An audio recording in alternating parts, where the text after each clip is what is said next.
Alrighty, we are live. We are live on YouTube and as well as Discord people. Welcome to the Year End Awards. It is our last show of the year, I think. We'll talk about that in a bit. But this is our 7th annual Year End Awards, where we'll be talking about what we think is the best and the worst, or I guess our favorite and least favorite of wrestling for the year of 2024. You guys already know me. I'm Drew, and with me, as always, Dustin from Spine Bunch of Tees and SpineBunchofTees.com. all right, how you doing, Justin? How were your holidays? It was great. Made a lot of money in the shop. Nice. Can't complain. All right. How was your Christmas? Did you spend it with family? I watched the games. Yeah, it's pretty cool. Oh, cool. That was about the same. You know, it came and went. Can't complain about Christmas this year. It was pretty fun. Got to spend it with family, spend it with the niece. Got everyone good presents. I don't really think anyone complained about their presents that I got them. And I got some nice presents. I got clothes. I got this pretty cool what do you call it? Not a Stanley Cup, but it's one of those cups that like keeps your drinks cool and your coffee warm. Like, what do you call them? Tumblers? Yeah. Yeah, I got a tumbler. It was pretty good. It's a Wolverine tumbler. Yeah, we pretty much got everything we wanted this year. I mean, because we got a dryer like a few months ago, and that's pretty much the only thing we wanted. So as far as gifts go, we're fine. And like I mentioned, I got a new-ish laptop, which I obviously still have to work out the kinks on. Right. But other than that, I can't complain. You know, we're getting ready for the end of the year in a few days. But yeah, that's pretty much it. Not really too much going on in wrestling. I mean, the past week, WWE's been pre-taped. SmackDown, Raw, I believe NXT this past week was pre-taped, right? Everything was pre-taped for the holidays. And NXT drew like a 730,000, which is still pretty impressive for a tape show for NXT. I don't know how they drew that, to be honest. That surprised me. I'll be honest, that surprised me. But so yeah, really not too much to talk wrestling wise. I mean, tomorrow you got World's End, which we can do predictions for in a little bit. We can skip that. I mean, most of the time, this is going to take us a while to get through all this anyway. Okay, and of course we have our year-end awards picks, and really not much news-wise, unless you have some news. No, I think we just got the year-end awards and the questions. Which we do have some questions. So it'll be a very cut and dry show tonight. Just our picks and our and the Q&A. So it'll probably be a pretty short show tonight, which that's the way it should be. And then of course SmackDown happened tonight. Pretty so show until like I would say the last segment, setting up what looks like the first wrestling match for the Royal Rumble in February. So it'll be Cody Rhodes versus Kevin Owens, and a ladder match to determine the true WWE champion. Yep. Which I wasn't expecting them to go that far to the Rumble. I was expecting maybe the premiere episode of Raw on Netflix, or maybe next week's SmackDown. That show's already stacked, so I don't know how much more they can actually put on there, you know? Right, and then next Friday is officially, SmackDown's going 3 hours, so I thought it was going to be that. But I mean, they don't want to rush this feud because it's an interesting feud. So I'm looking forward to it for obvious reasons. But all right, so without further ado, we're gonna do our year-end picks. Before we do that, can we go through others' year-end picks first, like ESPN and all that? Yeah, I think that'd be pretty fun. Oh, so ESPN's picks?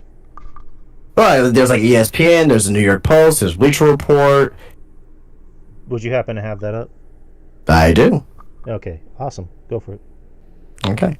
So let's go through the New York Post Pro Wrestling Awards for 2024. And it's just kind of to give us an idea of what, I guess, like the semi-casuals thought about pro wrestling in 2024. So we can we can go through that here together and see what they thought. So let's go through the first one here.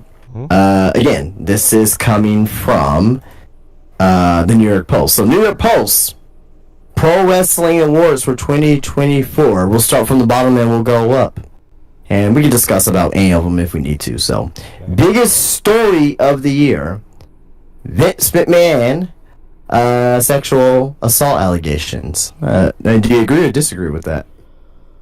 I mean, I guess it's fair because it's a huge story. It's a big scandal. It's still going on. It ended with Vince officially leaving WWE, and for the most part, it looks like WWE's been doing fine without Vince. So yeah, I think that's a fair pick. Yeah, I don't even think it's close, in my opinion. Right. Oh my God! Moment of the year: Liv Morgan kisses Dominic at SummerSlam. I disagree with this. I think there was more oh my God moments.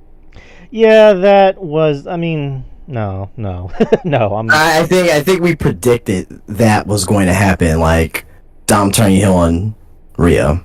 I mean, I'd pick New Day turning on or kicking Big E out of the group as more of an oh my God moment.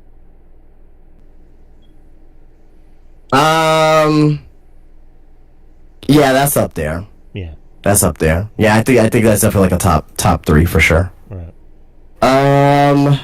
Return of the year. The Rock on Raw day one. Yeah.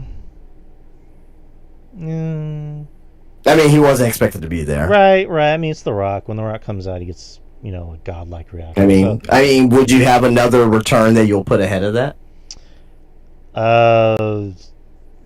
Probably not. So yeah, I'll go with The Rock because it really did cause a lot of implications, heading into Mania. So yeah, I'll go with that. Okay. Next we have here, men's breakout star of the year, Braun Breaker. Men's breakout star. Yeah. Okay, I'll go with Braun. Braun's had a solid year since coming to the main roster. Won the Intercontinental title. He's really gotten over with the fans. He was just at he had his first match at Madison Square Garden at a live show over the weekend. Yeah, and it's the traditional day after Christmas Madison Square Garden show for WWE. Yeah, and he was awarded like this. What is it, like a Tiffany's like thing for? It's like a commemorative ticket. Yeah, which is pretty cool. So yeah. I'll go with Braun. Yeah. Anyone else you can think of that could have been in the running? Breakout, as far as breakout goes, I mean, there's been a few that have had pretty good year. That have had a pretty good year. Braun's had a great year, but as far as like a pretty good year for other people, I would say, I think this is just a personal favorite of mine. I think Ludwig has really shown his potential. Oh, yeah, absolutely. This whole year. And you said men's. You say men's or just like overall? Yeah, this is men's. Yeah. Men's. Yeah. We can talk about women if you want to talk about women's too, because we're about to talk about that right now. So you can add that in there. Yeah, Ludwig's had a big year, and it's NXT, but I think Jada, has had a really great year. She's really shown a lot of potential, and she just oozes charisma. Okay. Yeah, Ludwig, Jada. Who else? Yeah, those are my choices. Right. Women's breakout star of the year, according to the New York Post for their Pro Wrestling Awards for 2024, is Mariah May. Women's breakout star? Women's breakout star, yes. Yeah, okay, I'll go with that. Manager of the year, Paul Heyman. I mean, what was his competition? I mean, I probably would go with Prince Nana, but yeah, I like Prince Nana. So, well, also Paul hasn't. There was kind of a big chunk where Paul was out.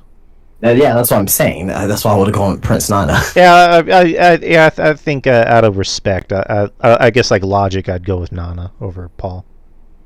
Yeah. Not say that Prince Nana is better than Paul Heyman. Definitely not that. But Oh no. just for the year, But pay-per-view of the year.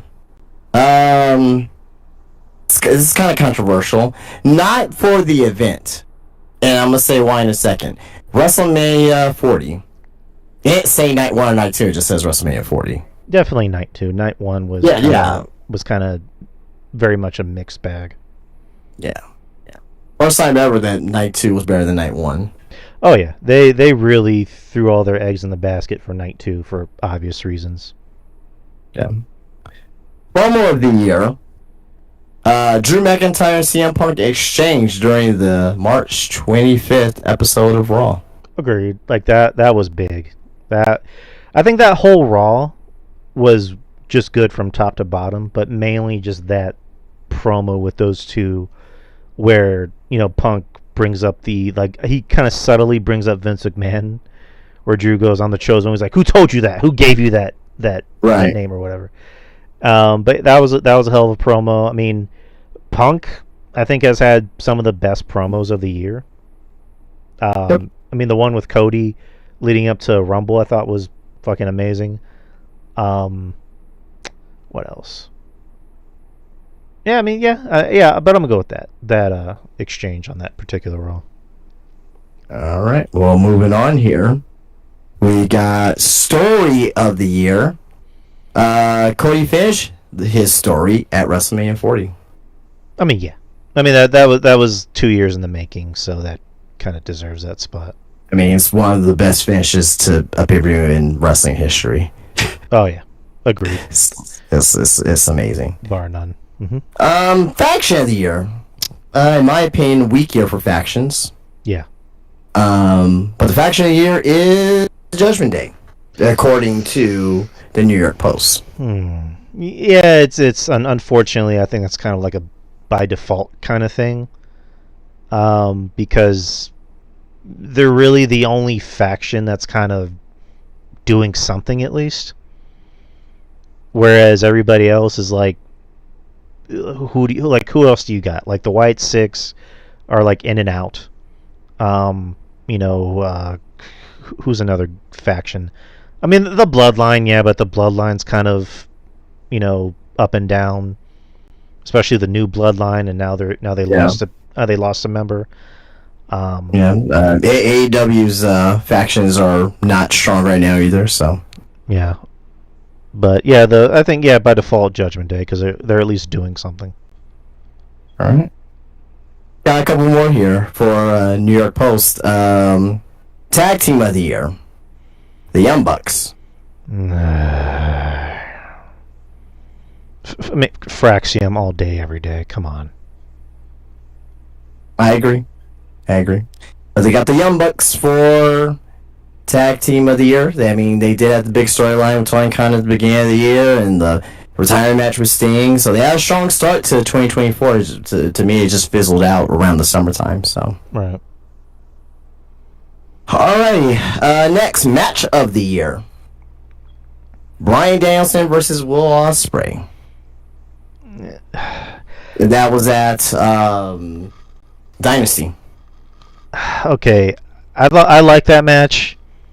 Thought it was good. Wasn't crazy about Bryan pretending to be paralyzed at the end of the match, but I don't know. Just Cody and Roman, that should be viewed as match of the year. Punk and Drew should.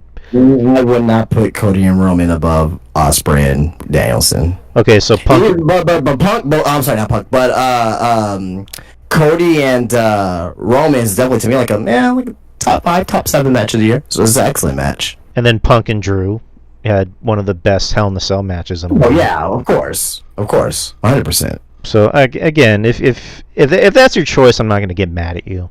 I'm just like, probably choose it. Would you say that's AEW's match of the year? Yeah, that's fair. It's Danielson and Ospreay. I've said before, if he's in the ring with somebody that knows how to work, then he can put on a better match. So and who better than Danielson? All right. Women's Wrestler of the Year, Toni Storm. Yeah, that's fair. And Men's Wrestler of the Year, Cody Rhodes. Fuck that. I'm playing. Yeah, it's Cody. He's Captain America. Come on. Of course he's gonna win it. All right. Well, that is it for the New York Post. Let's move on to ESPN. Dun-dun-dun, dun-dun-dun. And we'll start from the bottom here. Feud of the Year, Drew McIntyre versus CM Punk. Yep. We already talked about that. Best pay-per-view of the year, WrestleMania 40. Already talked about that. Match of the year from ESPN is Bryan Danielson versus Will Ospreay from Dynasty. Man, who's Tony paying off? I'm playing. Best promo artist. So this is a new one here. For we haven't talked about this one yet. Drew McIntyre. Okay, I like Drew. I think Drew's had an amazing year. I think he's the best character-wise he's been, like, ever.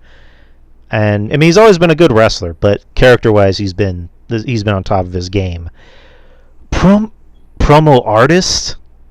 I mean, they're saying he had the best promos of the year. I mean, yeah, he has good promos. I'm not disputing that. He goes out there and has good promos, and his social media is actually funny as shit. I don't know. Promo artist, like, I mean, again, I'm gonna sound biased. CM Punk, Paul Heyman.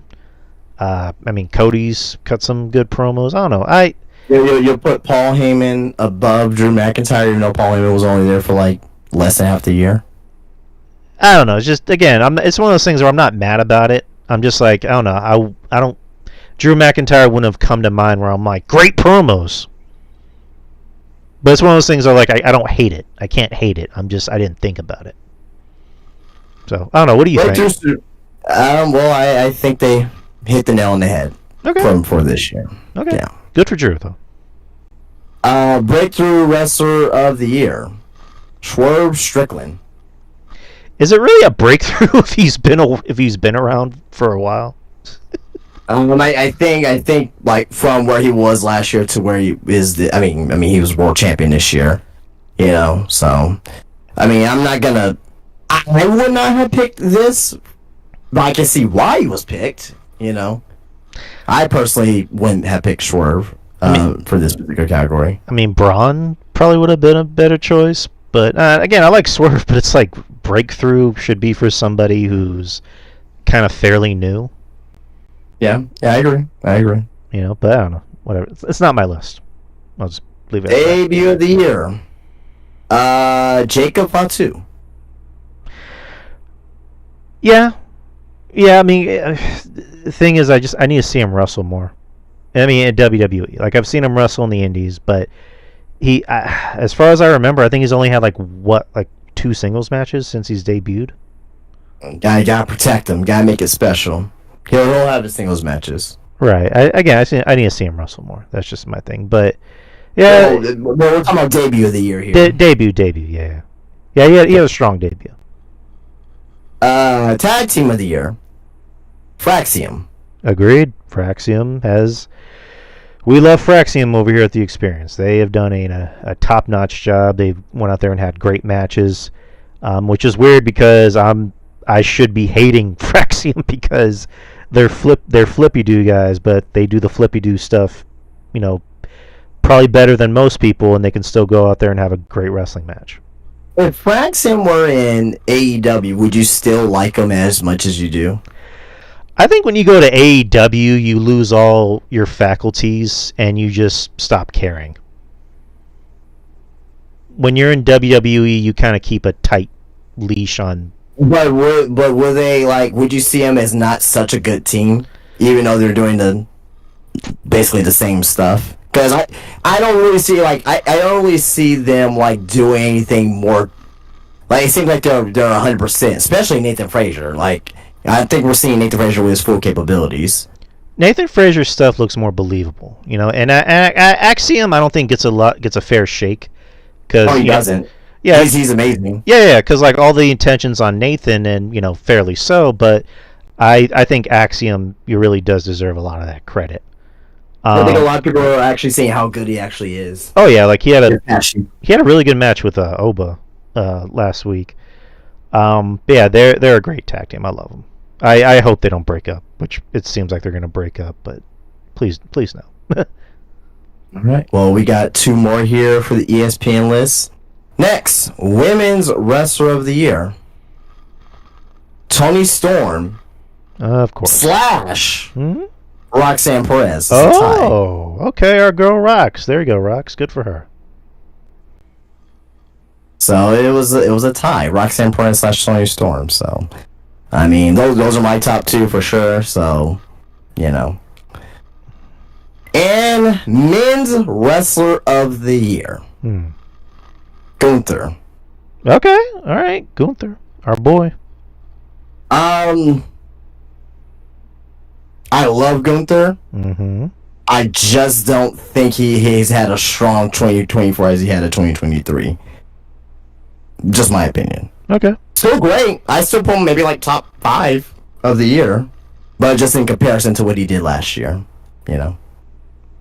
I don't know. I think he's had a strong year. I mean, in my opinion. Oh no! Right. Well, I mean, if you're a top 5 wrestler, Drew, like you had a strong year. Yeah. But like, I would just personally put other guys above him. I mean, on my personal list. I mean, if you pick Cody Rhodes to be Wrestler of the Year, I mean, if you pick Drew McIntyre to be a Wrestler of the Year, because he's had a great year too. Yeah. You know, I wouldn't argue with you. Yeah. I would be like, oh, good picks. All right, so we're gonna go through 2 more real quick, and we'll get to ours here. Mm-hmm. And this was a little bit different. So we got Bleacher Report, and we have Sports Illustrated. We'll do the Bleacher Report one first because this was a little bit more unique. Right. This is Bleacher Report Award 7 WWE and AEW stars who had their best year in 2024. Okay. So this is their best year of their career in 2024. Right. Okay, not to say these 7 wrestlers are the 7 best wrestlers in 2024. Okay, just the best year of their career. Okay. Number 1, Swerve Strickland. Okay, that's fair. Number 2, Drew McIntyre. Yep. Number 3, Toni Storm. Yeah. Number 4, Damian Priest. I mean, he won the world title at Mania, so. Yeah, the first half of the year. I think he has. He definitely has the best year of his career. Yeah. Okay. Yeah. I mean, if there's a debate, like what other year can we? 2023. Yeah, I mean, the first half of the year was strong. I'll say that. Number 5, Kyle Fletcher.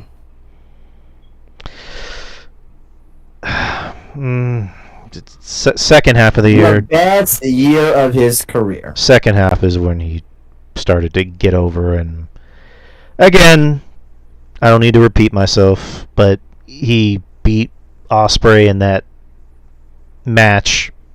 Yeah, if you want to call it that. And he's gotten over, so good for him. Yeah. It was a great match. Yeah. Mm-hmm. Number 6, Liv Morgan. Yeah. Agreed. And number 7, it's debatable. Cody Rhodes. Oh yeah, I mean Cody. I mean, what has he done? It's debatable. Who did he beat? Yeah. So those are the 7 WWE and AEW superstars who had their best year in 2024. Agreed. Good list. Yeah. I think that was a good list here. All right, last one here before we move on to our list. And I'll start from the bottom here. Let me see. Let me go all the way down to the bottom. Okay. This is Sports Illustrated awards for the 2024 year in wrestling. Promotion of the year. WWE Mm-hmm. Show of the Year. WrestleMania 40. Not night 1 or night 2, just the event in general. Mm-hmm. Match of the Year. Bryan Danielson versus Will Ospreay at AEW Dynasty. All right. Men's Wrestler of the Year. Cody Rhodes. All right. Women's Wrestler of the Year. Timeless Toni Storm. All right. Tag Team of the Year. Praxium. Nice. Breakout Wrestler of the Year. Jacob Fatu. No, what's the for? What's going on? You don't like Jacob? I like Jacob, but breakout. Is he not over? He's over, but again, no, continue your list, please.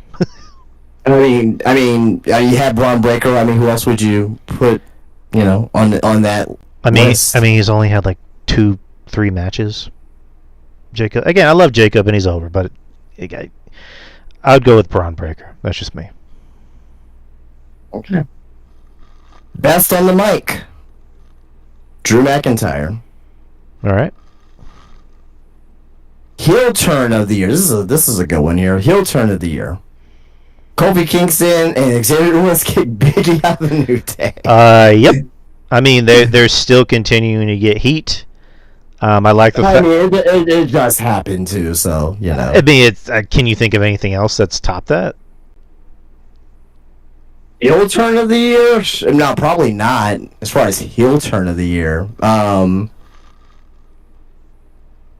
not as far as heel turn. No, not this year. It's been big. They've done the story of like the locker room kicked him out. Even the heels are like, we don't want anything to do with you.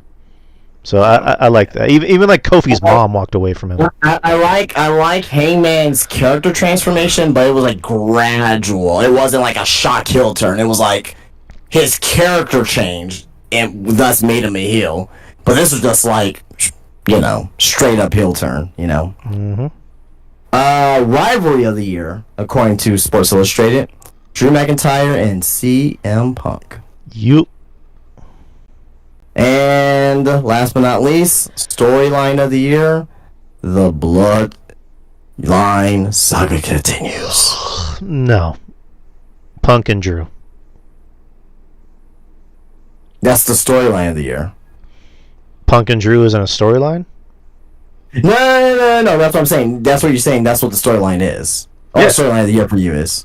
Yeah, it was a happy accident that happened at the Rumble, and culminated Bad Blood in October. So. Oh no, you don't have to explain. I just want to make sure that that's what you said. Yeah, no, I agree.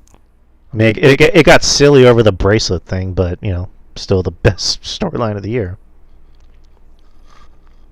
All right. Well, those are the awards that I found, and Nice. So I think we're officially ready for ours. Yes, sir. All right. So this is our 7th annual year-end awards. I printed the the Google sheet, put in my choices. I still have my list that I made. There's a few choices that I kind of wanted to run by you, see what you thought. But yeah, you want to start? No, you go first. All right, we'll just go in order. Let's start with best match of the year. I went with CM Punk and Drew at Hell in a Cell. I've been back and forth on this, and to me, if you go with either match, I don't think there's an issue with that. I decided to go with Drew versus Punk. Okay. Because of the happy access that happened in the match, the drama, the blood, and all that stuff, and it was a match that needed Hell in a Cell. Will Ospreay versus Bryan Danielson was a better wrestling match in ring wise. I think I think it was a total better wrestling match. But as far as story is concerned, drama, to me, it was the Hell in a Cell match. Not to say that Ospreay and Danielson did not have a story, because it did. I think it had a tremendous story, but I'm giving the edge to Punk and McIntyre. And who knows? Maybe by this time next week I'll feel differently. But as of right now, I'm going with the Hell in a Cell match. All right. Worst match of the year. I chose Jey Uso versus Jimmy Uso at WrestleMania 40 Night 1. It's a great one. Yeah, that. I mean, great. That's a great choice, but not a great match. Granted, I know Jay revealed that they got their time cut, but it still was a bad match. It was kind of a match that we all expected to happen because, as over as Jay is, him and Jimmy wrestle the same, like exactly the same. And it's weird because Jay's over, but Jimmy, I think, is a better talker. I think it also doesn't help when Jay is walking through the crowd, to the ring, and then by the time he gets on the mic, he sounds exasperated. So, yeah. But yeah, that was a bad match, very bad match. For me, it wasn't even close. It's not even close. One of the worst matches I've ever seen in my life. Mystico versus Chris Jericho at CMLL, the anniversary show. It's fucking dreadful. I heard you talk about that pay-per-view. It is fucking dreadful. 2 out of 3 falls match as well. Dave Meltzer had the nerve to put it at 2 and 3/4 stars. This is not that. It wasn't 2 stars. It was barely a half star at that. It was a terrible wrestling match. Yeah, so it was the Craven. Botches galore. It was bad. It was terrible. So it was the Craven the Hunter of wrestling matches. Whatever. I don't even know what that means. So it's a movie, but yeah, it was a bad. So basically, it was a bad match. Yeah. Okay. Male Wrestler of the Year. I had one since the beginning of the year, and a few months ago, recently, I've been going back and forth about who my male wrestler of the year is. I had to change it on the spot. I actually changed it 5 minutes ago while we were talking. Oh, whoa. Why you changed it? You should have just stuck with your guns. It's just... You're influenced. No, I'm just kidding. You're a bad influence. Oh, no.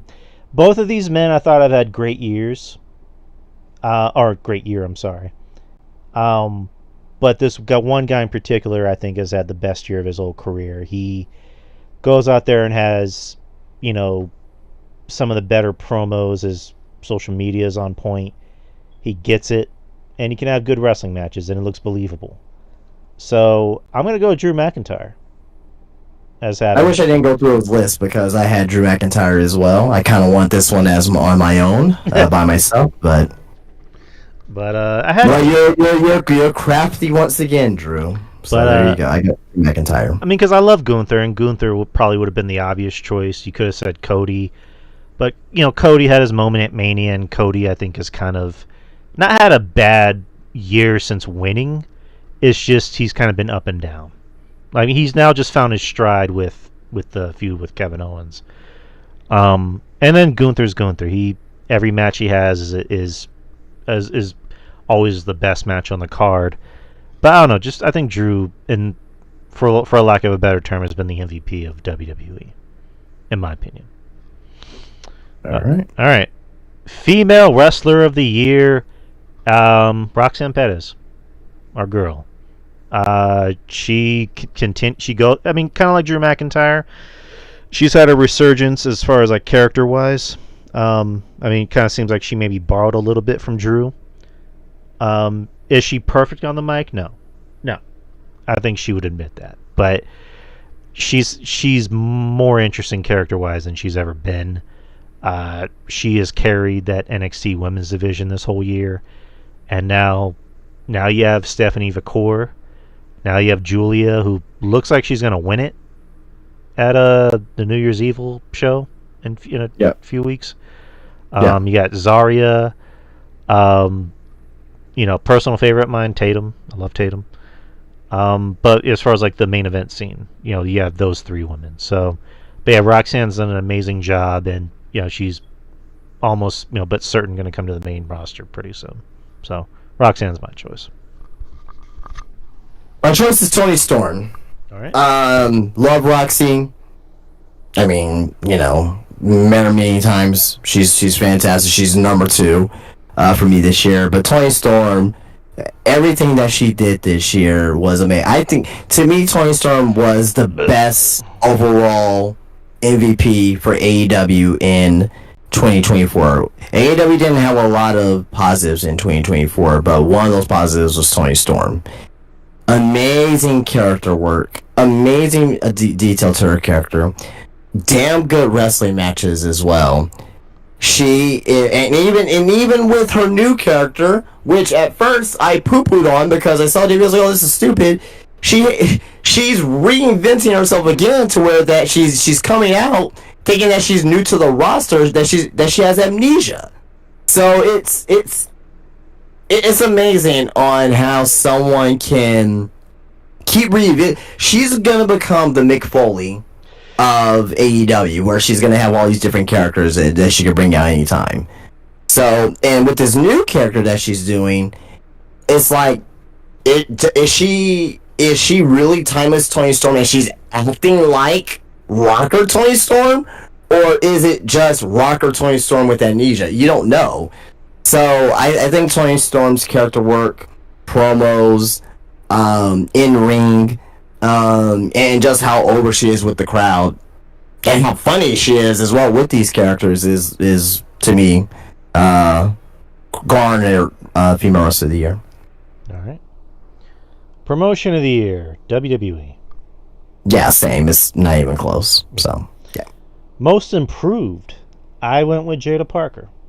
I think she has had a great year in NXT. She is somebody that oozes charisma. She's got it. She's gotten better in the ring. I kind of wish she would change her finisher. I think eventually she'll change her finisher, but nonetheless, I think she's had an amazing year. I know me and RJ. It's funny, we talked about her. It's like in real life, she's not the character that she portrays on screen, which is pretty much everybody else in wrestling. Like, I think in real life, she's like a God-fearing woman, according to RJ. But you see her out there and she's talking, it doesn't sound like a character. It sounds like it's coming from her. So I think she's going to do great things in the future. I can see her being a women's champion next year, or more than likely a North American champion. So she's going to be big on the main roster, in my opinion. Yep. What about you? I with a woman that has been underrated for a while, and she's just now getting her flowers. She is officially the longest reigning, defending, oldest women's United States champion of all time, and that's Chelsea Green. Oh fuck! I don't know why I didn't think of her. God damn it! That's a good pick. That's a good pick. I love Chelsea. I adore Chelsea's actually a pick for one of the nominees that we have here, but we'll get to that. But I adore Chelsea. I think she's been great as well. Can't argue with that. Yep. But I picked who I picked. Yep. Rookie of the year, I had a hard time going through because I couldn't really think of anyone that was a rookie this year that I watched. So I went with Javon Evans. It was his rookie year in WWE. He's been great. I mean, I think he's going to continue to get better, or even better. They obviously love the kid because they're giving him all these moments. They gave him a moment with Randy Orton. They gave him a moment with RVD. They gave him a moment with X-Pac. So, by next year, maybe he can be a champion. I don't know about NXT champion. More than likely North American champion. I think it's a while before he becomes like the actual NXT champion, in my opinion. But what about you? Who'd you choose? Javon Evans as well. Yeah, he's my rookie of the year. So for the same reasons that you said. Your boy is bouncy. Yeah. All right. Tag team of the year, Fraxium. I mean, Fraxium as well. I don't think it's even close. They're one of the best tag teams in the world right now. And as great as Fraxium is, it's just been a bad year for tag team wrestling overall. yeah, I mean, like, All companies, New Japan, WWE, AEW. It's just been bad all the way around. yeah, it's that and also factions. It's been a bad year for them as well. So, Yep. bad year for the main event scene or the men's main event scene at NXT. But, yeah, Fraxium is head and shoulders above pretty much everybody in tag team wrestling at this point. Most shocking moment. I went with New Day. New Day booting out Big E. I say shocking, mainly because we knew it was going to happen. We just didn't expect it to happen the way it did. I think we were kind of looking as like, is Xavier going to turn on Kofi, and then turn on Big E? But then it was both Xavier and Kofi booting Big E out of the group. Yep. And it's getting over. Like they become the oblivious heels of like, what did we do wrong? You guys would have done the same thing. Like, if we really wanted to, we could have beat his ass and laid his ass out and put him on a stretcher, but we didn't. We did the nice thing, or what they think is the nice thing. So those are my picks. For me, and that's a fantastic choice. If anyone has as their most shocking moment of the year, God bless you. I'm not going to argue that with you. But we've seen turns like that before, like the Festival of Friendship, and we've seen turns like that before in the history of pro wrestling. But we never seen anything like this on what I picked as the most shocking moment of the year. Someone's house getting burned down. Hangman burning down Swerve's childhood home. I mean, wasn't it the wrong house? Like, didn't come out that it was the wrong house. Well, why are you shitting on my moment? I'm sorry. Continue. I'm sorry. Well, why are you showing? I'm showing your moments. Like, let me have mine. I apologize. Continue. So, yes, it's kayfabe, but yes, in the story in pro wrestling, I don't think we ever seen someone's house get burned down. So, to me, that was shocking, and to me, it played a big pivotal part in their storyline going to that cage match. Mm-hmm. So, that's my most shocking moment of the year. Didn't Randy burn down Sister Abigail's house? Oh, that's true. Yeah, you're right. Yeah. So, sorry about that. But, yeah, okay, that's a moment that I don't think anyone saw coming, because I know earlier in the day they did that vignette where it showed Swerve bought his house and then Paige burned it down. So, okay, that's a shocking moment of the year moment, for wrestling. I'll if anyone has that, won't argue with you. So, feud of the year: Punk versus Drew. I absolutely agree. All right. Most charismatic. I chose Chelsea Green. I think she's ever since she came back at the Rumble, which was 2023, 2023 of last year in San Antonio. Yeah, she has really been one of the better, if not the best, like rehire that Triple H has brought back, and it more so is about her character. Like even the missus and her sister, like they didn't like her at first, and then overall they're like, you know what, I get her. Like we get her. Yeah. Like it doesn't seem like she's trying to play a character. It just seems like that's her personality. Right. And she has good comedic timing. She's witty. She has good facials, and she proved that she can actually go in there and have a good wrestling match.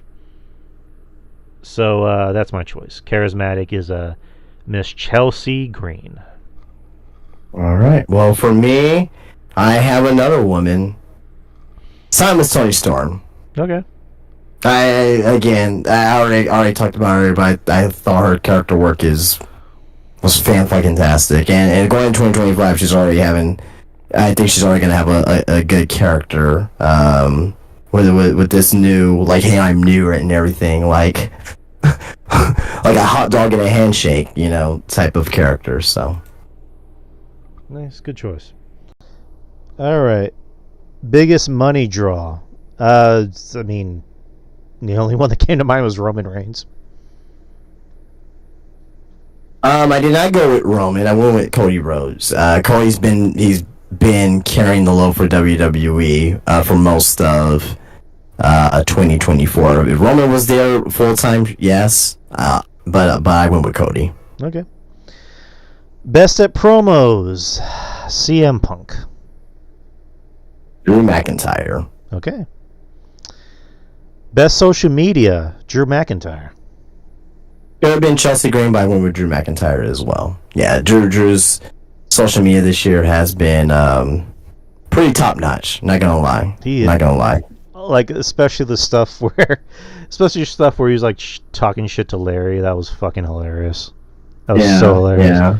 I mean, Punk's is funny too. Now I will say this because for the entire year, but what Rock was doing for those 2 months, yeah, going to us, I mean, that was some amazing ass shit. I'm not gonna lie. Oh yeah. Yeah, The Rock is much better as a heel. Much better as a heel. He's more entertaining, and he's, I don't know, to me, he's better as a heel. Like, yeah, obviously he's a great babyface, but I think people were getting sick of the babyface shtick. But yeah, like, going back to Punk, like Punk has a lot of inside jokes that I appreciate. Because I know just recently that they were at the Garden, and he came out at the end of the night wearing a bath towel with a bath or shower hat or whatever, shower cap, to help Damian Priest fight Dominic and Ludwig. I mean, obviously he wasn't naked, or maybe he was, I don't know. But he put on his social media the meme of Homer Simpson saying, "You're gonna have to speak up and wearing a towel." Right. I thought that was hilarious. But yeah, Drew's social media game is on point. Best Raw, March 26, 2024, in Chicago. The one we were talking about earlier, CM Punk and Drew McIntyre and Seth Rollins in the ring, and also at the end of the night when The Rock busted open Cody. So, that's mine. Yep. All right. Same thing for me. Best SmackDown. This one was also in Chicago, June the 21st, 2024, when Punk came out and aided Paul Heyman, and then got beat up by Drew McIntyre. He's spitting up blood, and then the show ended with Jacob Fatu debuting in WWE. A really good one. That's a really good one. That's definitely top 3 for me. But I'm gonna go with the Madison Square Garden show. A few weeks back. Okay. Before Survivor Series, I thought that was a really good show. All right, not bad. NXT. I was trying to think of really good NXT shows. I couldn't think of one though. I mean, the ECW one was fun. I mean, I know there's been some like special event ones, but I had a hard time like finding one that I actually really liked. So, what about you? So you don't have an answer? I unfortunately I don't. All right. I got the Jordan Grace debuted and the 18 Age debut in the same show. That's a good one. Best Dynamite. Well, I mean, I don't think you're gonna have any. Oh no, I have one. I have one, my friend. Oh wow, I'm shocked. Is when they showed the All In footage. That was amazing. We got Blood and Guts. All right. And best pay-per-view, WrestleMania 40 Night 2. Same here. Night 2, Mania 40, one of the best innings to a WWE pay-per-view of all time, to a wrestling pay-per-view of all time. Fantastic stuff. All right, so I'm going to throw some ones at you and just try to think of, I guess, the first one that comes to mind. Ready? Sure. Best announced team. Vic Joseph and Booker T. Agreed. I like them. I mean, Booker T is deliciously bad. Fantastic. I adore him. And Vic Joseph, I think, does a good job. I don't think he gets enough credit. I think they're a perfect pairing. Bonehead moment of the year. All in footage. Agreed. Worst pay-per-view of the year.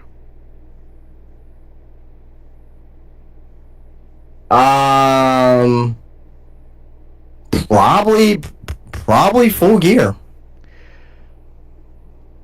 Was that the one we reviewed? I don't remember. It was the one last. It was last month's pay per view. Okay. Yeah, that was pretty rough. I was gonna say Crown Jewel from a few months ago. That was pretty bleh too. No. The Full Gear. Full Gear was like the very first like. To me, the very first AEW was like, oh my god, this is really not good. Like everything else has been like, it could have been better. There's a lot there was a few great matches here and there, but like that was the first one. I was like, oh man, I'm not enjoying this. I'm not enjoying nothing from this show. Yeah, it was. And we still got World's End coming up tomorrow, so that may top it because that card doesn't look good either. So. Oh no, but it was shite, mate, as you would say. 2025 is my year award. So who do you think is gonna have a big year in 2025?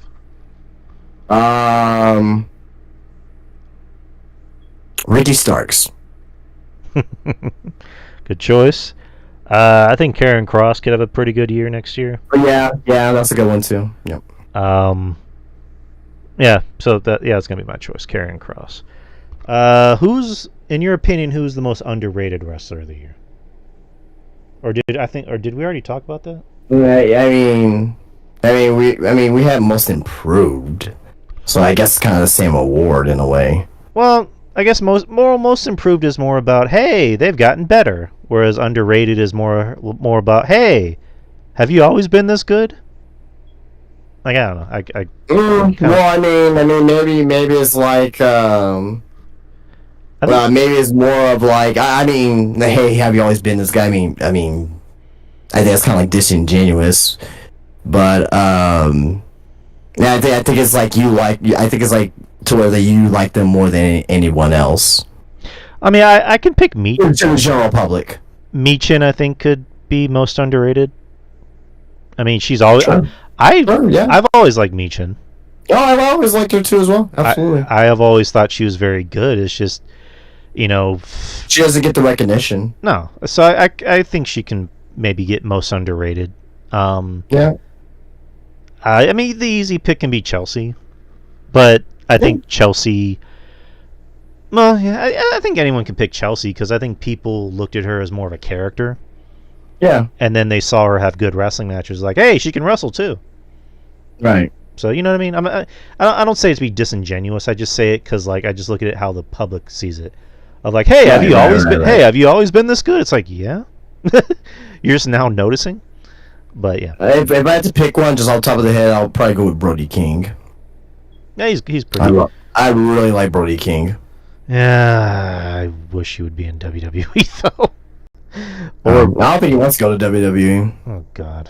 Anywho, I don't know if you have a pick for this one. Who do you think is the most overhyped wrestler of the year? Like, who's someone that everyone likes and you're just like, meh? I never see anybody like that.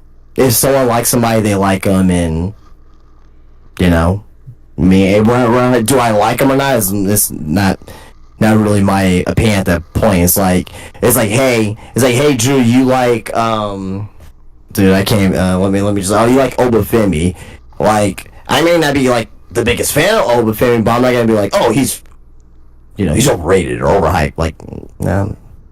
I've never ever seen it like that. And when we say wrestling, sports, as far as like basketball and football and all that, yeah, sure, but not in wrestling. Unfortunately, I don't really have an answer for that one. I mean, wrestling is a sport. Well, I know that.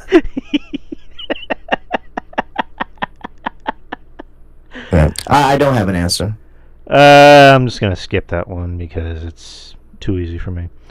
Well, I mean, you brought it up. Let's hear your choice. I'm gonna go with the toughest guy in all of wrestling, John Moxley. All right, that's your choice. He's tough. He's Texas tough. Anyhow, who do you think is the worst male wrestler of the year? Again, it's all subjective. Like, okay, let me rewrite the question then. Who's somebody that you think hasn't had a good year? As far as like not having good wrestling matches. I mean, I'm not gonna go for him as far as like not having good wrestling matches, but he just had a very bad year.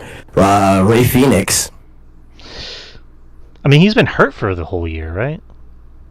Hurt on and off, and you know the situation with the contract with Tony Khan. Okay. He's probably had one of the worst 2024s. Him and also Ricky Starks. I mean, Ricky Starks is like, that's like a Creed song. He's in his own prison. Man, poor Ricky. I mean, like, what do you want me to say? You want to just name a random indie wrestler here in Texas that no one knows about? Like, I mean, sure, we can get them some recognition, I guess. No, it's okay. The worst male wrestler of the year. I don't know. I don't want to go for the obvious because I'm just being repetitive. I don't know. I can't really think of anyone. It's not easy. Yeah, because like maybe I'm sounding biased, but well, I gotta be unbiased. I mean, there's been bad matches in WWE. I can't really think of any bad male wrestlers in WWE, so to speak. There's bad female wrestlers, that's for sure. Yeah, it's tough. It used to be easy. Now it's. So could you go with not just with bad in the ring, like just them just having a bad like for me, for example, she's not like number one or anything, but Rhea Ripley had a bad 2024 in comparison to what she had in 2023. She was injured. She got injured a couple of times as well off TV. Her stock, not as far as what the casuals has felt, but like just her aura a little bit is not as, you know, big as it once was. You can say Dominic has had a bad year as a male wrestler. I mean, kind of like what you just said about. He did get injured, yeah, but yeah, he's kind of stagnant. Yeah, I agree, but he's still a heat magnet, obviously. So. Right, like, you know, like last year he was my pick for most improved, and then this year he's kind of just become a job guy. So it's, you know, again, Rhea, I think what you said is fair. You know, she had a huge year last year, but ever since she turned face, you know, she got hurt. I mean, she got hurt and then she turned face, and she just hasn't really had that much of a year. Like, I'm at the point where I'm kind of getting sick of her.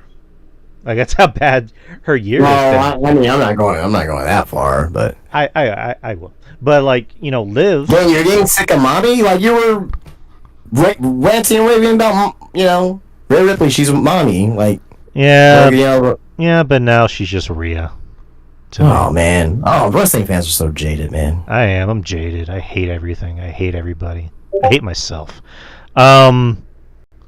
But I'm seeing a few people here in the chat. I'm seeing Maurice. I'm seeing Mish. What's up, Mish? And Goof. So what's up, peeps? We're doing our year-end awards. But yeah, those are some fair statements. I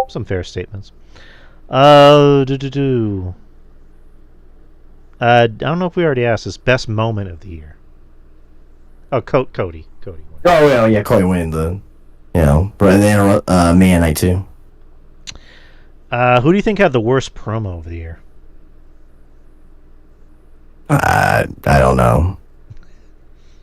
I can't think of one. Oh, that's the worst promo. Like last year, 2 years ago, like the Marina Shafir, like, you didn't know me. Like we didn't have like any promos like that this year. I don't know. Moxley's weird art house American History X promos don't make any fucking sense. Which one? All of them. Just fucking all I of them. think you just hate Moxley and you're just, that's your focus. I'm jaded and I hate everything and I hate Moxley. I hate everything he does. Yeah, I see that. I want Titty Master Dean Ambrose back. God damn it! I miss the Titty Master, not wearing 2 sizes too small bald Moxley. Like I want wacky Dean. So you want intoxicated Moxley to come back. No, I don't want fuck Moxley. I want Dean. Dean Ambrose. Oh, intoxicated Dean Ambrose yes, to come back. Give me that every day. Give me that any day of the week. That's kind of like me. That's kind of like me wanting my Shawn Michaels to be on drugs. So I totally get it. Exactly. Like, give me 1996. I saw something earlier. It was like 2000 Shawn Michaels or 90 Shawn Michaels. Like, give me fucking 96, 97 Shawn Michaels. Like, in the middle of a match, get up, you fat piece of shit. Like, that's my Shawn Michaels. Like. Mm-hmm. Like, give me the fucking dick, Give me Stephen King high on fucking crystal meth writing The Shining. Like, give me that Stephen King, not whoever the fuck Stephen King was towards the end of his career or whatever. But yeah. The point is, drugs make you more talented. I don't promote drugs, people. I'm just saying things, but fuck Moxley. Yeah, I think that's. He has a family. Come on. He's got a family. God damn it. Oh man, but I think that's I think that's pretty much all the awards that we have. Best pay-per-view, worst pay-per-view. We already did tag teams. Absolutely. Worst faction, but there's a lot of them. Yeah, that's pretty much it. Conglomeration. Oh, here I have a choice for a bonehead moment of the year: Ricochet. Why Ricochet? He needs to. I'm going to AEW. We're not going to AEW, but constantly getting into fights with fans on social media, and then getting. I mean, are you surprised? I don't know. But I think the bonehead moment of the year is the fucking showing the All-In footage. I don't think that's close. Oh yeah. But Ricochet could be an honorable mention. Sure. I don't know. I have a tweet thread right here. If anyone's interested, hear me read it. But this happened. Was it yesterday? No, Christmas. No, actually, it happened yesterday. So, Ricochet puts the following: I don't want to see anyone switching it up. If you didn't like me before, you missed your chance. No jumping on the bandwagon now, cheese curlers. Ooh. Now let me ask you this. Okay. Are you being worked? It's a possibility that there's a work, but I just think this. No, are you being worked? I'm asking you. Are you being worked? Why do you say that? Well, it's kind of like, do you think that he's just in character? Because he's a heel now? I just think Ricochet doesn't know how to internet very well. That could be a possibility. You're right. It could be a possibility. But, just saying. I'm just making an argument. That's all. Again, I told you. I think I told you this last week. When it comes to AEW, I'm done picking on AEW because at this point it's like, why even try? Because they just do it to themselves. But let me continue. An individual known as Mr. Reddington said, "You're cool. Just think your promo skills equate to 2 cats fisting each other in a bird cage." And then Ricochet responds with, "Shut up, that's why you had to work on Christmas, broke boy." Mr. Reddington replies with, You work once a week, which gives you 6 days to work on your promos and you still can't cut one on X." Ricochet responds with, "Broke boy also isn't very innovative. Same old shit, nothing original inside his broke-ass head. Ha ha." To which Mr. Reddington replies with, "Instead of toilet paper, they should have thrown your ass some cue cards. At least it would dispel the illiterate rumors." End quote. Well, that qualifies for Bonehead Moment of the Year right there? I mean, it kind of puts it. I'll put it to you this way: how many other wrestlers have similar interactions on Twitter? Probably not to that extent, but don't WWE wrestlers have similar interactions on Twitter? I mean, WWE does a better way of keeping everyone intact. No. What I'm asking is, In the past, so we have not seen anything this year of WWE wrestlers having interactions, probably not to that extent, but having back and forth interactions with fans on Twitter. yeah, but not to the extent of how AEW does it. Okay. All I'm gonna say is that Ricochet wasn't even in AEW for like a day, and he was already picking fights with people online. Okay.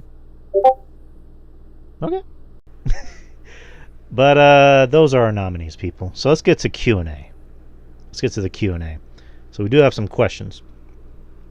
Maurice has quite a few questions. Have you watched analog horror content? I watched one, and that was that. What the fuck was that movie called? What was that movie where like? Nah, I can't remember what it was called. But I just remember it sucked. Are you familiar with analog horror, Justin? Yeah, I mean, it was kind of like a late 2000s, early 2010s thing. I mean, I'm not really like big into analog horror. You know, I can see why people will like it though, but you know, it's kind of like it was kind of like influenced by found footage films, kind of like the Blair Witch Project and The Ring and all that. So That's basically what it is. yeah.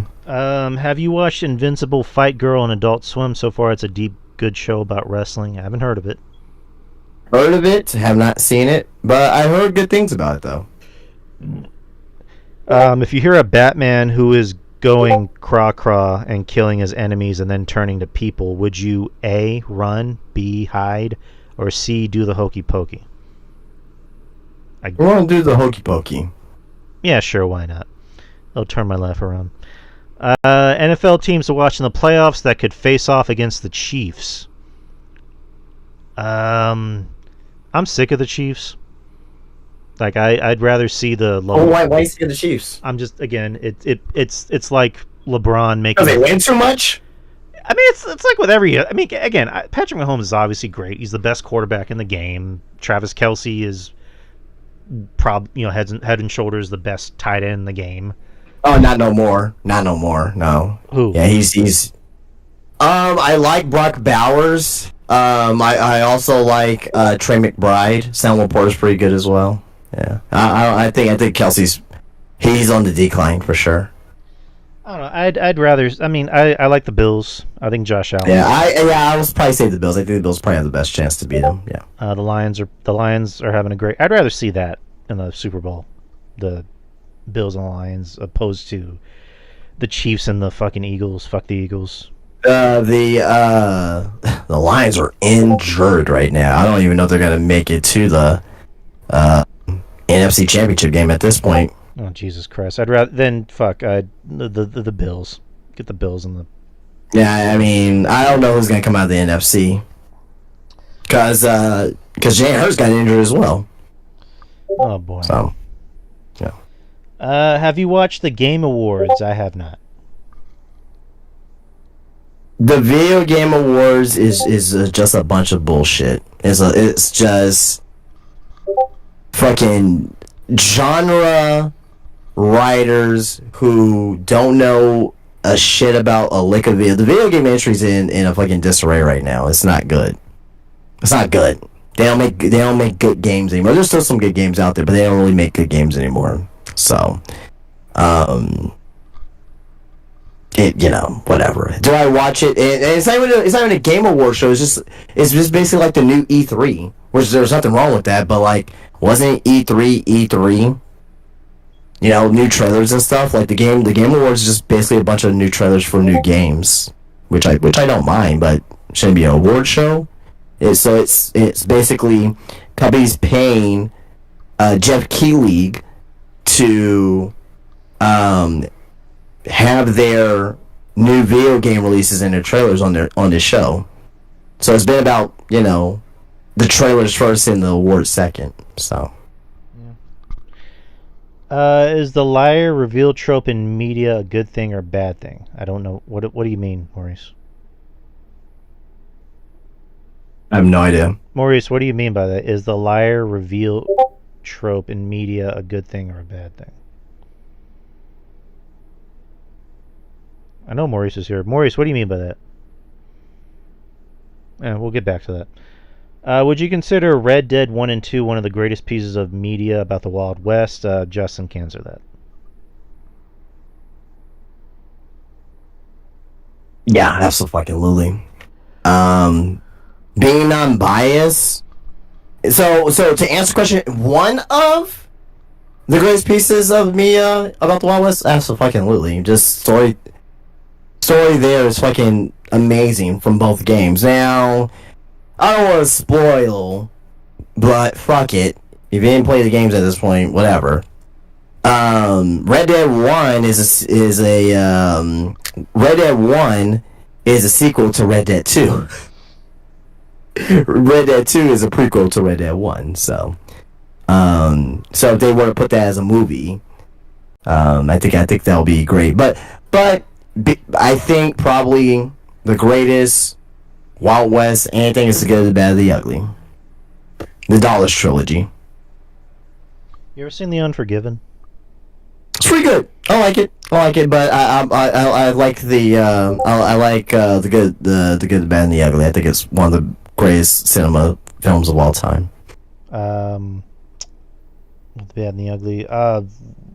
Why am I blanking? Tombstone, classic. Agreed. Yeah, it's good. 310 to Yuma. Yeah, another pretty good one. So, yeah, I don't know. Lately, I've been getting into westerns. So I like. Yeah, I think Red, like, as far as like to this question, yeah, I think without a doubt, amazing voice acting, character work, character development. Rockstar knows what the fuck they're doing when they're making a western. All right, so this is what Maurice meant by that previous question. Layered reveal is the internal reveal of the lie, the facade maintained by a protagonist, which provides the primary dramatic tension for the plot. This usually sets up the third act where the protagonists are forced to deal with the consequences of the lie on top of any external threats. I don't know. Yeah, unfortunately, Maurice, we don't know how to answer that question. No, I don't know. That's way too much thinking for me to do at 10:30 at night. A little bit too deep. Yeah. I just want to answer a question like, do you like chicken? Yeah, hell yeah, I do.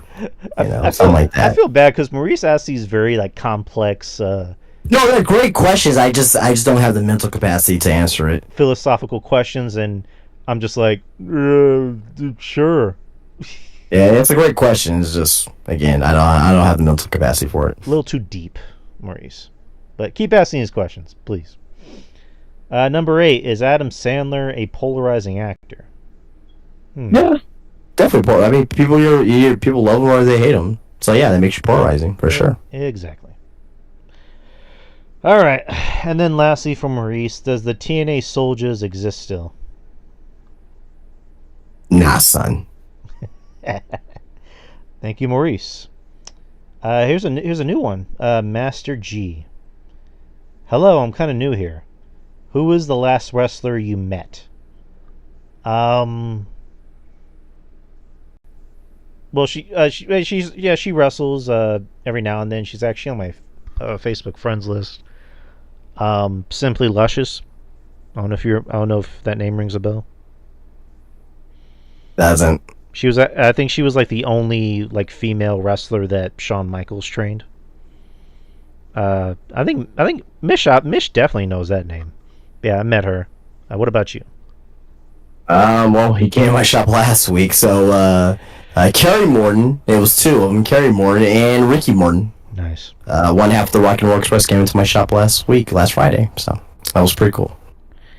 I'm still new to you guys. Tell me about how you started watching wrestling and what do you like and don't like about AEW and WWE. I started watching wrestling in mid to late 97. I just started like I remember there was a kid at my school that I remember he stayed over at my house and he actually brought wrestling toys. And he was just telling me about Stone Cold Steve Austin. I was like, who's Stone Cold Steve Austin? So I just started watching and I just fell in love with it. So,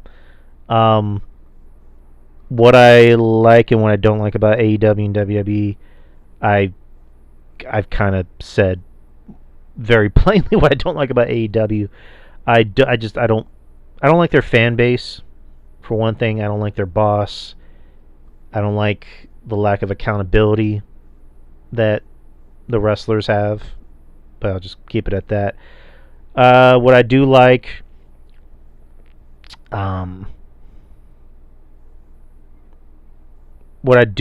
is here's one thing I wish WWE would institute is time limits in matches.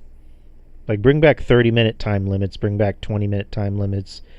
It kind of adds more of a sense of urgency to the match. Yeah. So AEW has that. So I wish they would do that. Bring back more tournaments. I mean, AEW, they have the tournaments. I kind of wish WWE would do more tournaments every now and then. And just a little edgy. Try to be a little edgy. That's just me. And then WWE, I've already said what I liked about them. What I don't like about them is that I think they kind of rest a little bit too much on their laurels sometimes. I think them getting paid even more money, I think creatively they might get a little stifled and not try to take more risks. Like, because Nick Khan said, that WWE is going to remain being PG. And yeah, granted, lately they've been pushing that PG rating to like almost like a PG-13 rating. But I don't know, it kind of does worry me a little bit about, the less creative risks they're going to take, heading into Netflix. So, but again, that's just me. But what about you? All right, well, this is a long one here. We started watching wrestling. Basically, my earliest memories of pro wrestling was the Andy. Actually, if you could give me one moment, Drew, I should have got this here. So give me one moment. All right.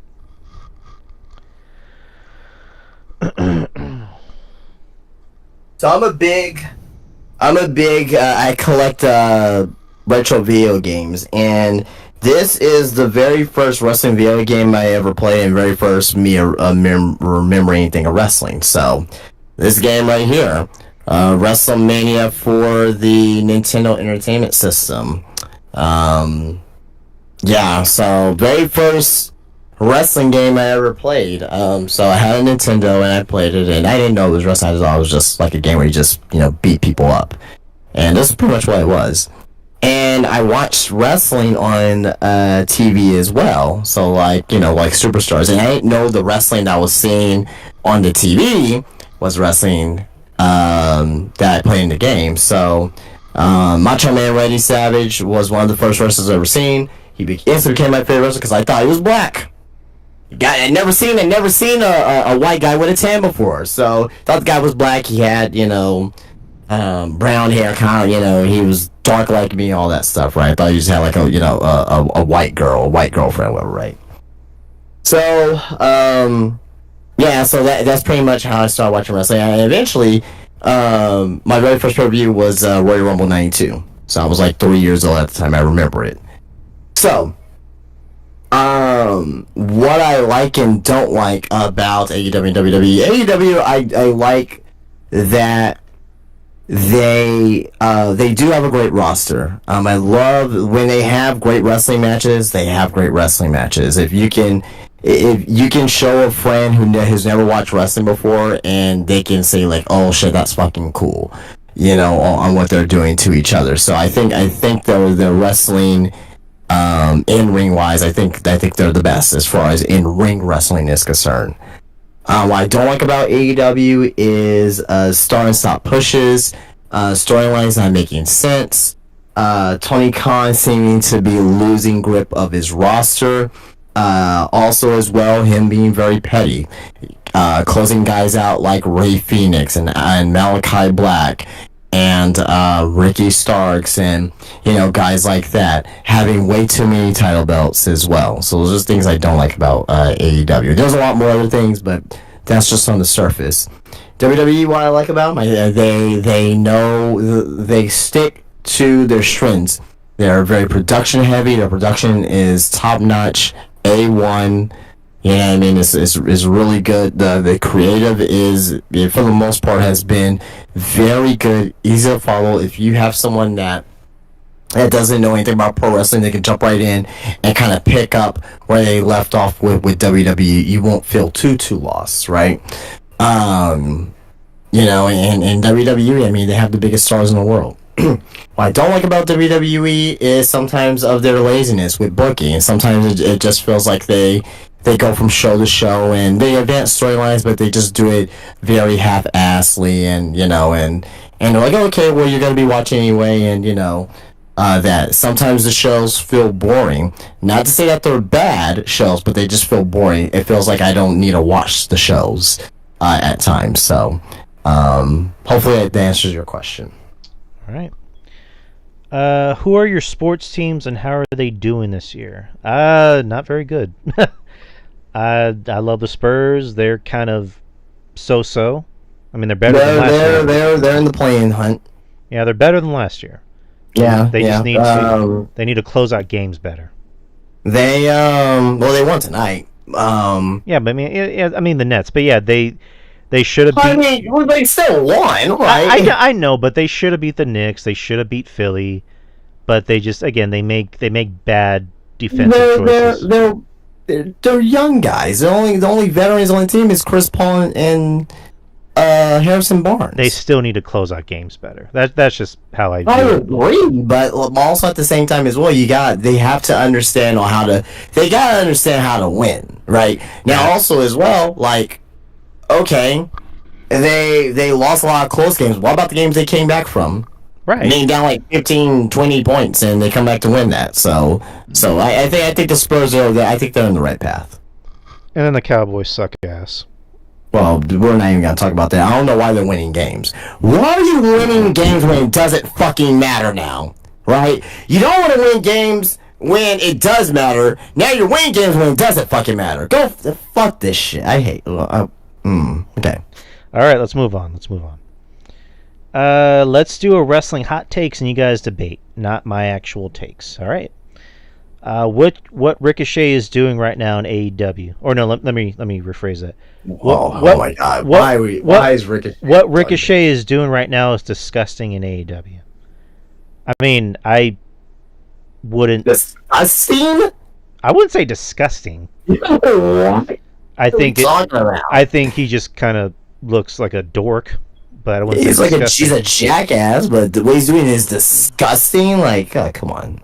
I know it's not your actual chicks, and so yeah, but no, I disagree that what he's doing right now is disgusting. He's a dumbass, but it's not like he's going out there and saying like, I want to rape your daughter. like he's not doing anything like that. He's not Joey Ryan or anything like that. He's just being a dork and a jackass. Yeah.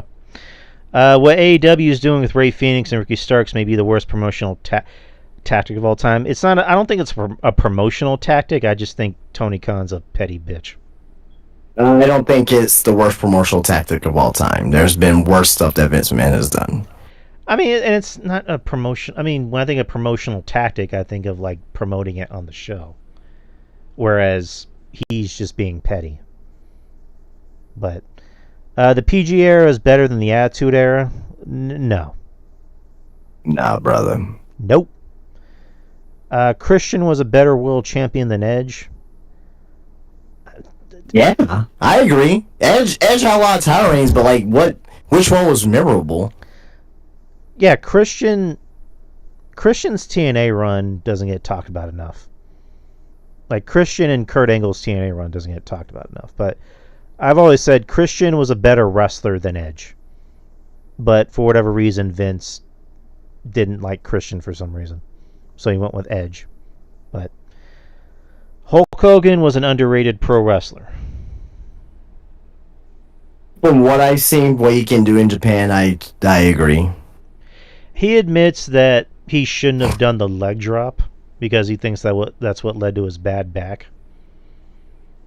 Because I think he used to do a sleeper hold, right? Something like that. Okay. If WCW survived and WWE went out of business, wrestling would have been even bigger. No. No. Say what you want about Vince, but Vince knew how to promote. Darby Allin is a terrible pro wrestler. No. Darby... I've seen Darby have good wrestling matches before. Like, I've seen him, but Darby chooses to, kill himself every night. So, I wouldn't call him a terrible professional wrestler. He chooses to do the spot fest, killing yourself every night, things. And I lost Justin. Where did he go? I'm here. What happened? Yeah, Darby is not a terrible pro wrestler at all. So No, the guy knows how to work. He just, I disagree with that. I think he's good at what he does. right. It's kind of like saying Jeff Hardy is a terrible pro wrestler, which is not the case either. No. So Your camera's off, by the way. that's cool. Okay. Obafemi is better than Trick Williams. Yes. No. Okay. Yeah, I disagree with that. Trick Williams, he's all entrance. I personally don't even think he's ready for the main roster yet. But they're gonna put him on the main roster anyway. So, but yeah, he's over. He has a catchphrase. But I don't know. I'm biased because I love Oba. What kind of movies do you go see in theaters nowadays? I pretty much see everything. Mainly horror. And if it's like Marvel, DC, I'll go watch it. I like a good drama every now and then. I just saw the Bob Dylan movie recently. That was pretty good. And yeah, just like small budget indie films, I'm a fan of. But what about you? I don't go see movies in theaters nowadays. Unless it's something I really, really want to see. So, I know new Batman movies, I think I saw it got delayed to 2027. So I'll probably go see I don't go see a lot of superhero movies. I think superhero movies are very oversaturated, especially in 2024. They're not like how they used to be, where you get maybe like one a year, maybe two a year. Now you get like 17 a year or whatever. I know I'm overdoing it, but yeah, I'll go see some horror movies. Not every single one, but I'll go if it's of interest. Like I want to go see Nosferatu. You know what I mean? Like Saw that yesterday. yeah. So I want to go see it. I want to go see that in theaters. So if it has interest, I'll go see it. But like I rarely go to the movies. You know what I mean? Like if you give me a Bond movie every year. One Bond movie every year, and I guess that's my Marvel, I guess, but they don't do Bond movies every year, so I won't expect that. So yeah. I have a movie pass, so I try to put it to good use. I can never find your tweets, Drew, on X. Are you shadow banned? No. Just look up DY Experience and you can find me. What video games are you most anticipating in 2025? If you're not gamers, then you can skip. I can't really think of any games, like big games that are coming out next year, because I'm not really much of a gamer. I obviously games. I have a PS5 and I have a Switch. I don't really game as much as most people, so I can't really think of a big game that's coming out next year. That GTA 6. All right, there you go. That's it. That's. I've seen some of the new leaked screenshots for it. My God, man, I'm not kidding. I almost cried. Looks fucking incredible. All right. What holiday traditions do you have around this time of year? Without being depressing, I'm not really big into Christmas anymore. We obviously celebrate it, but for obvious reasons, we're not big into it anymore. We'll buy gifts for people, obviously, but we don't really go all out like most people usually do. We just kind of treat it like any other week or whatever. But what about you?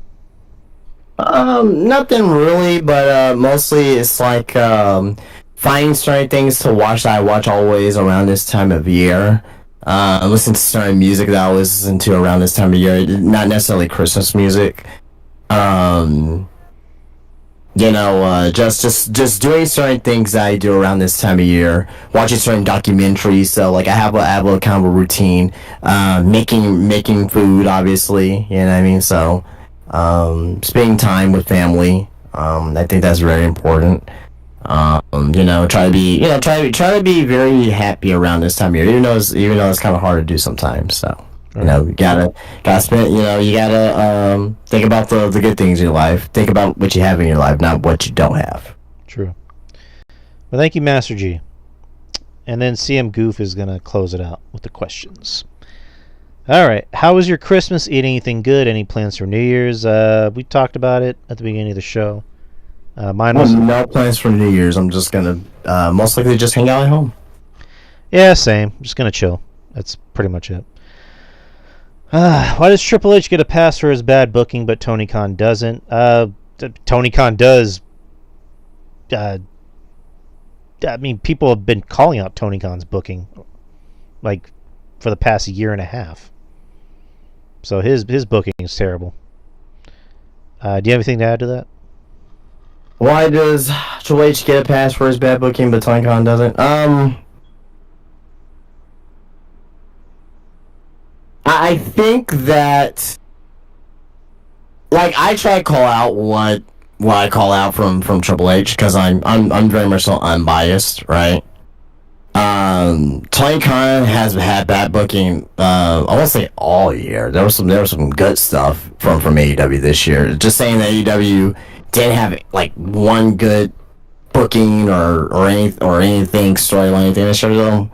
Well, you'll be lying to yourself. But what I will say is that this past year wasn't really a great year for Tony Khan and AEW. And I even said that 2023 was a bad year for AEW. Well, it was a down year, not a bad year. It was a down year for AEW. But I even stated, because we did our predictions, I said that AEW's got to bounce back 2024. But they didn't. So. All right. Most attractive woman in wrestling at the moment, in your opinion? For me, it's Stephanie Vacour. I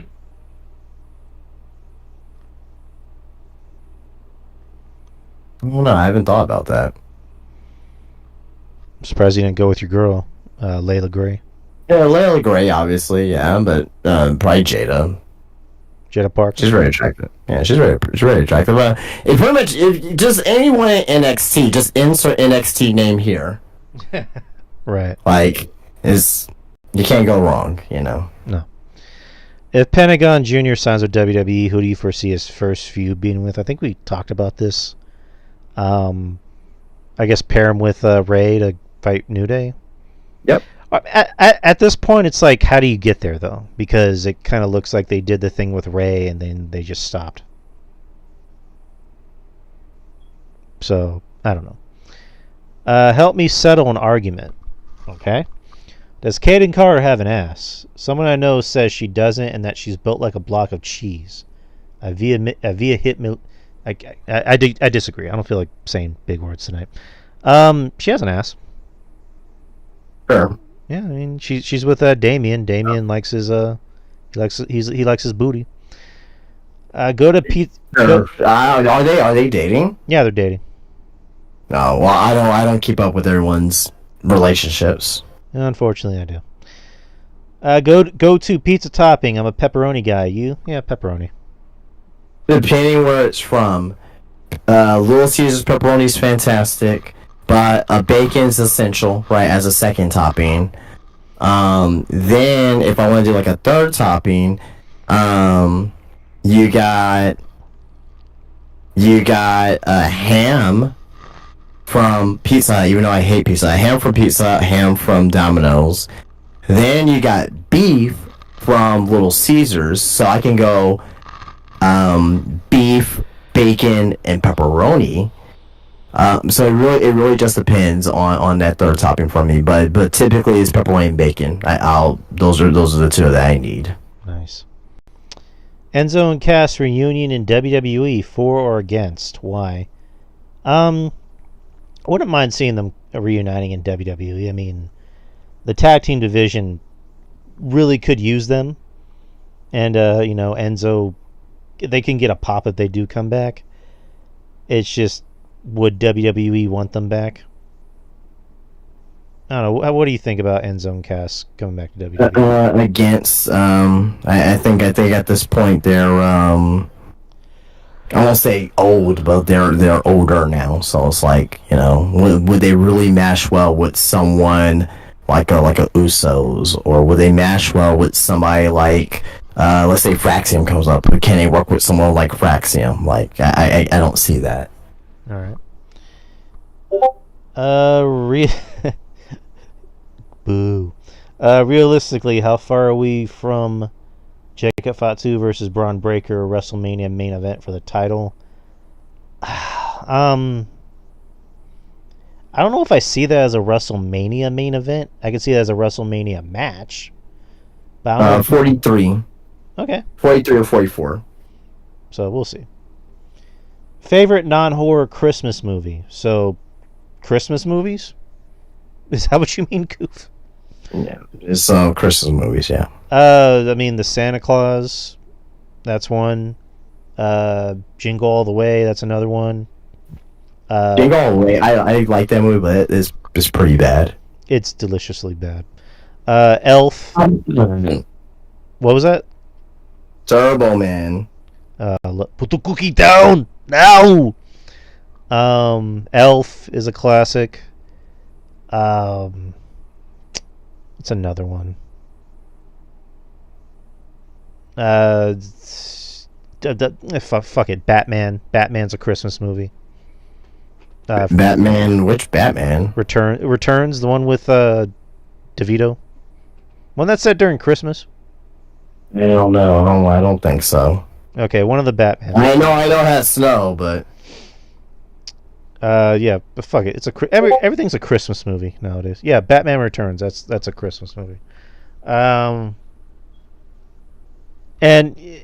it's kind of it's really corny as fuck, but Fred Claus is kind of funny. And the Grinch, the original How the Grinch Stole Christmas. But what about you? Hard Knocks, a Chris Benoit story. No, I'm just kidding. Oh my. just kidding. Home Alone 1 and 2. Die Hard. Okay. A Christmas Story. I do like the Snoopy Christmas ones, and also like those. Remember those claymation Christmas movies? Oh yeah. Yeah, I like to watch those. Kind of like the Rudolph the Red-Nosed Reindeer and stuff. It just gets you in the mood. And the Grinch, obviously, not Jim Carrey. God, no, not that one. Bad Santa, like that too. All right. Help me understand the appeal of Kevin Owens. I don't get it. What is so star-spangled awesome about him? I don't know. I love Kevin Owens. He fits the he fits the everyman look about him. He looks like a badass. He's the prize fighter, as what he refers to himself as. So I love Kevin Owens. I don't know how to explain it to you, Goof. I don't think you'll even agree with me if I do. So I love Kevin Owens. What about you? No. I pretty much what you said. I agree with. So yeah, I have nothing to add. Why is Giovanni Vinci being buried and kept off TV, but walking negative Italian stereotype in Sopranos ripoff Tony D'Angelo getting regular TV time? Hey, you're gonna be sleeping with the fishes soon, Goofy. Keep that up. Yeah, you better watch it. You better watch your mouth. Watch your mouth and say hello to your mother. I don't know. I don't know what's going on with Giovanni Vinci, because they look like they were trying to push him, and then he just got buried for no reason, and now he's off television. So I don't know how to explain that, but Tony D'Angelo has shown a lot of improvement in the past year. So that's my answer. F Mary Kill, B Fab, Electra Lopez, and Kathy Kelly. I'm gonna marry Kathy Kelly. I'm gonna F Electra Lopez. I'm gonna kill B Fab. Gonna F.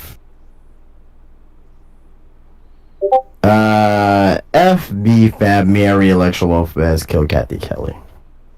Goof is saying someone's audio cut out. Whose audio cut out, Goof? Mine or Justin's? Maybe mine, I don't know. Probably. And I'm going to skip this question. Why do wrestling fans overrate average shit all the time? Case in point, New Day breakup. Hold on. Did my audio cut out, guys?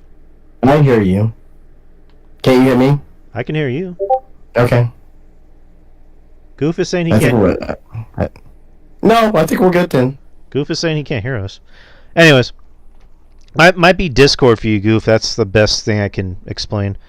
Well, he can't hear us, so. Oh well. So maybe someone in the chat can type that out to Goof. If anyone in the chat can hear us, just let us know. Why do wrestling fans overrate average shit all the time? Case in point, New Day breakup. I don't know. That seems more like a you thing.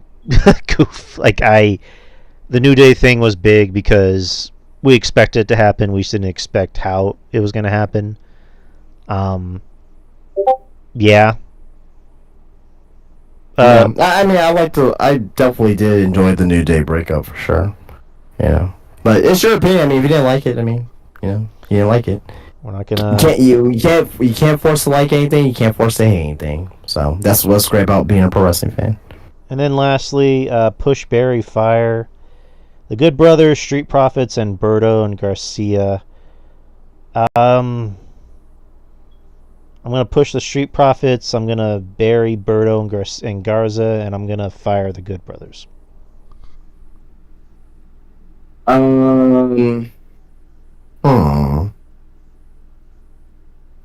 Gonna push Profits.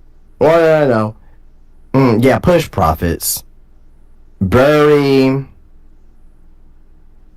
Good Brothers. Fire Bro and Garcia. And that hurts me to say, but I like all three teams. Alright. Yeah, Goof keeps saying that our audio is going in and out. I don't know. I don't know what to say, Goof. But yeah, anyways, people. That is the show. That is everything. That is our year-end award show. Yeah, Justin, let me ask you something. So, next Wednesday is New Year's Day. Do you want to do a show next Wednesday, or do you want to do a show on Monday, or just not do a show at all? Probably not a show at all because it's the college football playoff. My attention will probably be there. Okay, so we're just gonna take the week off. That's fine. So this is officially the last show of the year, people.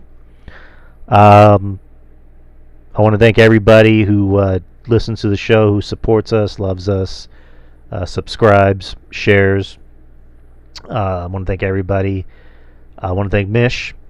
I don't know if he's here. I want to thank Mish for giving us this platform. Absolutely. To do the show. Thank you, Mish. Means a lot. Means a lot when someone that you look up to still, gives you a platform to, or pretty much just to say, hey, come play on our team. So I appreciate that. I always will, Mish. Of course, I want to thank Justin here for joining us 2 years ago and helping the show do the way it does. I don't know if that was a sentence, or pretty much I always say this and I mean it. I'd be lost without Justin. He makes the show work the way it does, and I couldn't ask for a better teammate than Justin. So thank you, Justin. I appreciate that. And I want to thank all of our friends, like RJ the Brooklyn Savage, Jeff Lippman, Ruben Prime, and everybody else, Kevin Castle, Trez, the boys over at Spitball Media, John Draper, B. Show Brian, and Shaheen. And if I'm missing any names, I apologize. But I just want to thank you to everybody that helped us along the way and supported us, still supports us. And just head on over to the YouTube channel and subscribe. Subscribe, like, leave a comment, and put our good name out there. That's the best way I can put it. And DY Experience is the Twitter handle. Twitter X, whatever you choose to call it. I still say Twitter. And you can find the show anywhere. Spreaker, iTunes, Spotify. But that's about it, people. Tell the people about Spinebuster Tees, Justin. You guys want to find me, Spinebuster Tees, spinebustertees.com. Go on there, get yourself a t-shirt, any t-shirt at all. Get it shipped to you, to all 50 states here in the United States. And you're gonna like what you get. Also, as well, Spinebuster Tees on Instagram. Follow me on there, where you're able to keep up to date with me on what I have going on inside of my wacky world for my shop, which is at Spinebuster Tees at Wonderland of the Americas. Where you come on in and get yourself obviously a t-shirt, action figures, Funko Pops, memorabilia, autographs, and vintage wrestling magazines, and trading cards, and just anything and everything you can get yourself inside my shop. Very much so appreciate you guys come visit and support. But that's again, Spinebuster Tees on at the Wonderland of the Americas. Spinebuster Tees on Instagram and spinebustertees.com. All right, people. Happy holidays to everybody. We hope you had a good Christmas. And we hope you guys have a very safe and fun New Year's Eve, whatever you plan to do, whether it's to be with family, friends, your cat, your dog, your plant, whatever you choose to do. Just have your plant. I don't know. People have plants. No, it's just funny. That was just funny. I don't know. Plants are considered pets. Yeah, true. So no judging here, people. But just whatever you choose to do, just be safe, have fun, and we will see you next year. So I guess the next show is going to be in 2 weeks, and we will have a lot to cover. We will be talking about the debut episode of Raw on Netflix. Yep. We'll also be talking about New Year's Evil. And also next Friday is the debut of SmackDown for 3 hours. So Jesus Christ. Yeah, God help us. But yeah, we're gonna have a lot of content to talk about. So we will see you next year, people.